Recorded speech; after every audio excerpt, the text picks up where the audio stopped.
الحمد لله رب العالمين والصلاة والسلام على سيد المرسلين والعاقبة للمتقين أما بعد فأعوذ بالله من الشيطان الرجيم بسم الله الرحمن الرحيم رب اشرح لي صدري ويسر لي أمري واحلل عقدة من لساني يفقه قولي رب زدنا علما اللهم فقهنا في الدين اللهم وفقنا لما تحب وترضى ربي يسر ولا تعسر وتمم بالخير اللهم صل على محمد وعلى آل محمد صلی اللہ علیہ وسلم۔ السلام علیکم ورحمۃ اللہ وبرکاتہ۔ کیسی ہیں آپ سب؟ امید کرتی ہوں ایمان اور عمل کی بہترین حالتوں میں ہوں گی انشاءاللہ تعالی۔ اللہ سبحانہ و تعالی ہم سب کو خیر و عافیت سے رکھے اور حسن خاتمہ نصیب فرمائے، آمین اللہم آمین۔ اس ویک انشاءاللہ تعالی ہم مخرج نمبر 17 پہ اقصی الحلق حمزہ اور ہا کا مخرج دیکھیں گے۔ اقصی الحلق، حلق کا کون سا حصہ ہے؟ The deepest part of the throat, یعنی کہ حلق کا سب سے نچلا حصہ جو منہ سے دور اور سینے سے قریب ہے۔ اب یہ دیکھیں پک میں بھی آپ کو نظر آ رہا ہے جہاں پہ ایرو لگا ہوا ہے، ٹھیک ہے، یہ اقصی الحلق ہے، سب سے حلق کا سب سے نیچے والا حصہ جو ہے، جو منہ سے دور ہے اور سینے کے قریب ہے، ٹھیک ہے۔ اقصی الحلق کو اقصی کا نام کیوں دیا گیا؟ اقصی کہتے ہیں دور کو، یہ دور کس سے ہے؟ منہ سے دور ہے، ٹھیک ہے۔ یہ حلق کا یہ والا حصہ منہ سے دور ہے اور سینے کے قریب ہے۔ پیچھے ہم نے جو پڑھا تھا سب سے پہلے ادنی الحلق پڑھا تھا، ادنا کہتے ہیں قریب کو، تو وہ والے حصہ قریب کس سے تھا؟ وہ منہ سے قریب تھا۔ تو اب یہ جو ہے یہ منہ سے دور ہے اور سینے کے قریب ہے، اقصی الحلق ہے، یعنی کہ حلق کا سب سے نیچے والا حصہ جو ہے۔ حلق کا سب سے نچلا حصہ جو منہ سے دور اور سینے سے قریب ہے، یہ آواز کی ڈبیا یعنی ووکل کورڈ کے پاس ہے، ٹھیک ہے۔ یہ جو نیچے آپ کو ایرو نظر آ رہا ہے یہ ووکل کورڈ ہے، یہ آواز کی ڈبیا ہے۔ یہاں سے دو حروف حمزہ اور ہا ادا ہوتے ہیں۔ ادائیگی اور تلفظ دیکھتے ہیں۔ پہلے حمزہ کی ادائیگی اور تلفظ دیکھیں، اس کو کیسے ادا کرتے ہیں؟ حمزہ، ٹھیک ہے۔ جب یہ ساکن ہوتا ہے تو تھوڑا سا جھٹکے کے ساتھ پڑھا جاتا ہے، کیسے؟ ا ای او، ا ای او، اس کو ا ای او نہیں پڑھنا، ٹھیک ہے، آئین نہیں بنانا اس کو، یہ حمزہ ہے۔ اور ہم نے اس کا مخرج بھی دیکھ لیا کہ یہ اقصی الحلق سے ادا ہونے والا حرف ہے، سب سے نیچے والا جو حصہ ہے۔ ادائیگی کر کے ہم نے دیکھ لی، اب دیکھتے ہیں کہ حمزہ کی صفات کیا ہیں، ٹھیک ہے۔ اس کی آواز کیسی ہے؟ اس کی آواز میں بلندی ہے، چلتی ہوئی آواز نہیں تھی۔ جب ہم نے اس کو پڑھ کے دیکھا ا ای او تو چل نہیں رہی آواز، فوراً سے بند ہو رہی ہے، تو اس کی آواز میں کیا ہے؟ بلندی ہے۔ اس کی آواز سخت ہے، نرم نہیں ہے، ٹھیک ہے۔ اس کی آواز باریک ہوتی ہے، اس کی آواز کھلی ہوئی ہوتی ہے، اس کی ادائیگی بھی پرمشقت ہے، ایزی ٹو پروناؤنس نہیں ہے۔ کچھ مثالیں دیکھتے ہیں۔ اعوذ باللہ من الشیطان الرجیم بسم اللہ الرحمن الرحیم شہداءکم، اب اس کو حمزہ کو عین نہیں بنانا، شہداءکم، عکم نہیں کرنا، ٹھیک ہے، یہ ہے شہداءکم شئتم، شئتم۔ ہم نے پڑھا حمزہ جب ساکن ہوتا ہے تو جھٹکے کے ساتھ پڑھا جاتا ہے، تو ادھر ہم جھٹکے سے پڑھیں گے، شئتم باریئکم، باریئکم جزاء، جزاء۔ اب ہا کی ادائیگی اور تلفظ دیکھتے ہیں۔ اس کو تھوڑا سا لمبا کر کے ادا کیا جاتا ہے، کیسے؟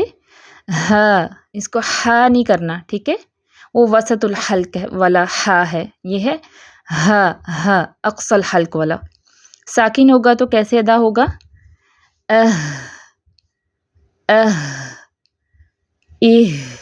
اس کو نہیں کرنا، ٹھیک ہے۔ ساؤنڈ کی سمجھ آ رہی ہے آپ کو؟ فرق محسوس کر رہی ہیں آپ؟ اور کا یہ اقصی الحلق والا ہا ہے، ٹھیک ہے، deepest part of the throat, تو اس کو اقصی الحلق سے ہی ادا کرنا ہے، وسط الحلق میں نہیں لے جانا آپ نے۔ اوہ، اوہ، ہا ہی ہو. اس کی ادائیگی ہم نے کر کے دیکھی. اس کی آواز کیسی تھی؟ جب ہم نے پڑھا تو چلتی ہوئی آواز تھی، فوراً سے بند نہیں ہوئی. اس کا مطلب کہ اس کی آواز میں کیا ہے؟ پستی ہے. اس کی آواز پست ہے، اس کی آواز نرم ہے. دیکھیں جو فوراً سے بند آواز ہو جاتی ہے نا، جس کی آواز میں بلندی ہوتی ہے وہ سخت آواز ہوتی ہے، اور جس کی آواز چلتی ہوئی محسوس ہوتی ہے اس آواز میں پستی بھی ہوگی اور وہ نرم لیٹر ہوگا. اس کی آواز نرم ہے، اس کی آواز باریک ہے، اس کی آواز کھلی ہوئی ہوتی ہے. اس کی ادائیگی بھی پر مشقت ہے، ایزی ٹو پروناؤنس نہیں ہے. کچھ مثالیں دیکھ لیتے ہیں. اعوذ باللہ من الشیطان الرجیم، بسم اللہ الرحمن الرحیم. پہلی مثال دیکھیں، ذہب، اس کو ذہب، ہانی ہا، ٹھیک ہے، ذہب. اور تینوں ہی لیٹر لائٹ ہیں، ان کو موٹا نہیں کرنا، ذہبا ایسے نہیں پڑھنا، منہ زیادہ کھول کھول کے نہیں پڑھنا، ٹھیک ہے. زبر والے حروف ہیں، تینوں ہی باریک ہیں، منہ کم کھلے گا، آواز کم اوپر کو جائے گی. تو کیسے ادا ہوگا؟ ذہب مہتدین. اب دیکھیں ہاں ساکن ہے، تھوڑی سی آواز بھی چلے گی اور سانس بھی جاری ہوگا. تو کیسے پڑھیں گے؟ اس کو فوراً سے بند نہیں کر دینا، مہتدین نہیں، جھٹکا بھی نہیں دینا، اور تھوڑی سی آواز کو چلانا ہے، سانس بھی جاری کرنی. کیسے؟ مہتدین. اس کو وسط الحلق والا ہانی بنا دینا، ٹھیک ہے. مہتدین ربہم، ربہم ہدای، ہدای. اب تینوں کا کمپیریزن دیکھ لیتے ہیں. حروف حلقی جو ہم نے پڑھے، نمبر 1 پہ تھا ادنی الحلق، the closest part of the throat. یہاں سے خا اور غین نکلتے ہیں جب زبان کی جڑ اوپر نرم تالو کی طرف اٹھتی ہے. دوسرا تھا وسط الحلق، the middle part of the throat, حلق کا درمیانہ حصہ، ایپیگلوٹس کے پاس لسان المزمار، سانس کی نالی کا حفاظتی ڈھکن، سیفٹی کور جو تھا، یہاں سے ہ اور عین ادا ہوتے ہیں. ٹھیک ہے، یہ ایرو سے آپ کو نظر آ رہا ہے کہ یہ کون سا ایریا تھا، یہ وسط الحلق تھا. اس کے بعد سب سے نیچے آ جائیں اقصی الحلق. ٹھیک ہے، دا فردر اور the deepest part of the throat, یعنی کہ حلق کا سب سے آخری یا دور والا حصہ جو منہ سے دور ہے، وہاں سے حمزہ اور ہ ادا ہوتے ہیں. یہ آواز کی ڈبیا یا ووکل کارڈ کے پاس ہے. ٹھیک ہے، تینوں کا کمپیریزن کر کے بھی ہم نے دیکھ لیا، اور الگ الگ بھی ہم نے ان کو سمجھ لیا کہ یہ کون سا حصہ ہے اور کہاں سے ادا ہو رہے ہیں یہ حروف اور کیسے ادائیگی ہوگی. تو امید کرتی ہوں آپ کو سمجھ آ گئی ہوگی، حروف حلقی اچھے سے سمجھ آ گئے ہوں گے، کیونکہ یہ بہت چیلنجنگ ورڈ ہیں. آپ نے تینوں میں پڑھا کہ یہ پر مشقت ہیں، یعنی کہ ایزی ٹو پروناؤنس نہیں ہے، ان کی ادائیگی میں کافی ایفرٹ چاہیے. اور جو خاص طور پر ایفرٹ چاہیے اور جس میں ہم غلطی کرتے ہیں وہ ہے حمزہ اور عین کی آواز میں فرق اور ہا کی آواز میں فرق. تو انشاءاللہ ان کا فرق بھی دیکھ لیتے ہیں اور کچھ مثالیں ان کی دیکھ لیتے ہیں تاکہ ہمیں ان کا فرق جو ہے وہ واضح ہو جائے. سب سے پہلے تو آپ نے ان کی ادائیگی میں ان کا مخرج جو ہے وہ ذہن میں رکھنا ہے. اب ہا جو ہے وسط الحلق سے ادا ہو رہا ہے اور ہا جو ہے وہ اقصی الحلق سے ادا ہو رہا ہے. ہا اور ہا کی آواز میں فرق کیا ہے؟ ہا کی آواز جو ہے وہ درمیانے حلق سے رگڑ کھا کر نکلتی ہے، جیسے بحرن، بحرن. ٹھیک ہے، یہ درمیانے حلق سے رگڑ کھا کر ادا ہوتی ہے. ہا کی آواز جو ہے وہ ہائے کی ہا کی طرح ہوتی ہے. جب ہم کسی کو کہتے ہیں نا ہائے، انگلش کا ورڈ ہائے جو ہوتا ہے یہ اس کی طرح ہوتی ہے. اس کو کیسے ادا کریں گے؟ شہرن، شہرن. ٹھیک ہے، اس کو شہرن نہیں پڑھنا. ٹھیک ہے، دونوں کا فرق دیکھیں، میں دوبارہ سے پڑھ کے بتاتی ہوں. بحرن، شہرن. ٹھیک ہے، اب ان کی مشق دیکھ لیتے ہیں، ہا اور ہا کا صحیح تلفظ کیسے ہوتا ہے.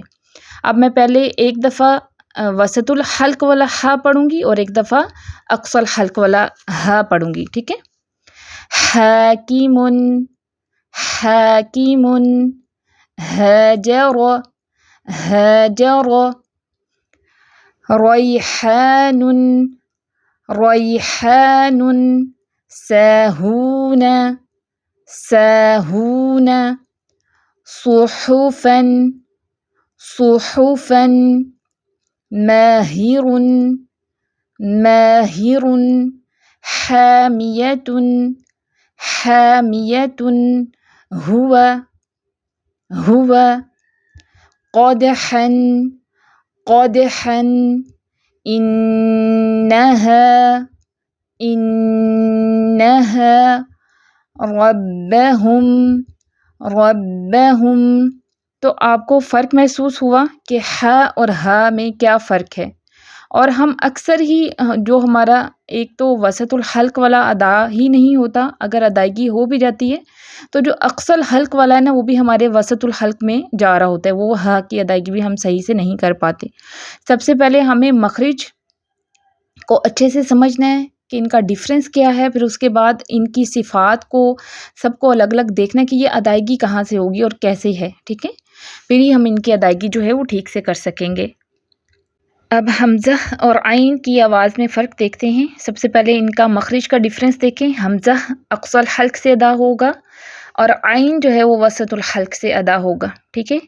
اب اس کے بعد آواز میں فرق دیکھیں. حمزہ کی آواز سخت اور جھٹکے والی ہوتی ہے. جب ہم اس کو ساکن حالت میں ادا کرتے ہیں تو کیسی ہوگی؟ جھٹکے والی ہوگی اور سخت آواز ہوگی. یعلمون اور عین کی آواز قدر نرم اور بغیر جھٹکے والی ہوتی ہے، ٹھیک ہے. عین کی آواز قدر نرم ہوگی اور بغیر جھٹکے کی ہوگی. اس کو ایسے نہیں پڑھنا یعلمون، ٹھیک ہے، جھٹکا بھی نہیں دینا. بس عین کے مخرج پہ جائیں گے. کیسے پڑھیں گے؟ یعلمون، اس کو جھٹکا نہیں دینا. دونوں کا فرق دوبارہ سے دیکھیں. یعلمون، ٹھیک ہے. عین اور حمزہ کی آواز میں ڈیفرنس کرنا ہے آپ نے. اب مشق دیکھ لیتے ہیں ان کی دونوں کی. میں پہلے حمزہ اور پھر عین والا ادا کروں گی اور آپ بھی پیچھے پیچھے پریکٹس کریں تاکہ ادائیگی ہم ٹھیک سے کر سکیں. سب سے پہلے حمزہ والا دیکھیں. اما عین والا دیکھیں. عما فرق محسوس کر رہی ہیں آپ؟ دوسرا دیکھیں. عنا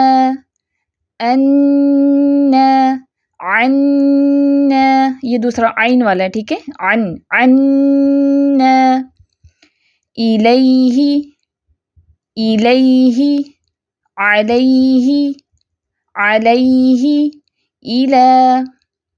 الی علی. اب اس کو الا نہیں کرنا، علی، ٹھیک ہے. علی ہے یہ، الا نہیں ہے. علیم. اب عین والا دیکھیں. علیم، اس کو لمبا نہیں کر دینا. علیم، ٹھیک ہے. خائن،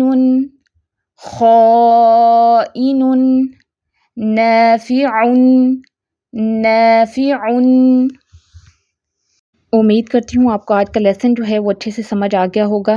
حمزہ اور عین کی آواز میں فرق اور ہا کی آواز میں فرق بھی آپ جو ہے وہ اچھے سے سمجھ گئی ہوں گی. اللہ سبحانہ و تعالیٰ کی مدد اور توفیق سے الحمدللہ کثیرہ آج ہمارا مخارج کا ٹاپک جو ہے وہ کمپلیٹ ہو گیا. نیکسٹ ہم انشاءاللہ تعالیٰ صفات کا ٹاپک بھی ڈیٹیل سے پڑھیں گے.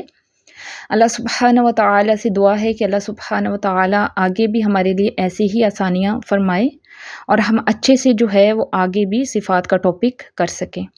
اس ویک کا آپ کا ہوم ورک ہے. سوال نمبر 1 ہے کہ لیسن اچھی طرح سن کے نوٹس مکمل کریں اور کسی کے ساتھ شیئر کریں. دیکھیں نوٹس بنانا بہت ضروری ہے. اگر آپ نے اچھے سے یہ کورس کرنا ہے اور آگے آپ نے کسی کو پڑھانا ہے تو اس کے لیے نوٹس بنانے بہت ضروری ہیں. میرا گمان ہے کہ آپ نوٹس اچھے سے بنا رہی ہوں گی کیونکہ پک میں سارا کچھ نہیں لکھ سکتی. جو آپ کو لیسن میں سمجھایا جاتا ہے کائنڈلی وہ پوائنٹس جو ہیں آپ ضرور نوٹ کیا کریں اور کسی کے ساتھ شیئر بھی کیا کریں. جب آپ کسی کے ساتھ شیئر کریں گی نا تو آپ کا جو اپنا لیسن ہے وہ پختہ ہوگا، آپ کو اچھے سے یاد ہوگا. سوال نمبر 2 ہے کہ مخرج نمبر 17 کن حروف کا مخرج ہے؟ مخرج بیان کریں اور ادائیگی اور تلفظ اور مثالیں بھی سنائیں. تو آپ نے پہلے مخرج بتانا ہے، پھر یعنی کہ ادائیگی اور تلفظ جیسے میں آپ کو کر کے بتاتی ہوں ویسے آپ نے ریکارڈنگ میں سنانی ہوتی ہے اور مثالیں بھی پڑھ کے سنانی ہوتی ہیں تاکہ پتہ چلے کہ ہم ادائیگی ٹھیک کر رہے ہیں کہ نہیں.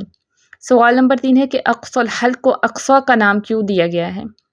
سوال نمبر 4 ہے کہ ہا اور ہا کی آواز میں کیا فرق ہے؟ ادائیگی کر کے بتائیں. سوال نمبر 5 ہے کہ حمزہ اور عین کی آواز میں کیا فرق ہے؟ ادائیگی کر کے بتائیں. آپ نے پہلے ان کا فرق بتانا ہے کہ ان کا فرق کیا ہے، پھر آپ نے جو مثالیں میں نے آپ کو پڑھ کے بتائی ہیں نا آپ نے وہ پڑھ کے ریکارڈنگ کر کے بھیجنی ہیں، ٹھیک ہے، تاکہ پتہ چلے کہ آپ ہا اور ہا میں فرق کر رہی ہیں کہ نہیں، حمزہ اور عین کی آواز میں فرق کر رہی ہیں کہ نہیں. ٹھیک ہے. سوال نمبر 6 ہے کہ جو آیات دی گئی ہیں ان کی اچھے سے پریکٹس کر کے تلاوت سنائیں. دیکھیں تلاوت جو آپ کو دی جاتی ہیں آیات، ان میں آپ نے ان قواعد کا خیال رکھنا ہوتا ہے. تو جب تک آپ پریکٹس نہیں کریں گی، ادائیگی آپ کی صحیح نہیں ہوگی، خالی تھیوری کا کوئی فائدہ نہیں ہے. ٹھیک ہے. جب تک وہ چیزیں آپ کے عمل میں نہیں آ جاتی. اب ہم نے جتنے بھی مخارج پڑھ لیے، الحمدللہ سارے مخارج ہمارے کور ہو گئے ہیں. اگر ہم تلاوت کرتے وقت ان کا خیال نہیں رکھیں گے تو اس تھیوری کا کیا فائدہ جب ہمارے وہ عمل میں نہیں آئی، پریکٹس میں ہی نہیں آئی. تو پریکٹس بہت ضروری ہے. اوکے. سبحانک اللہم و بحمدک نشہد ان لا الہ الا انت نستغفرک و نتوب الیک. السلام علیکم ورحمۃ اللہ وبرکاتہ.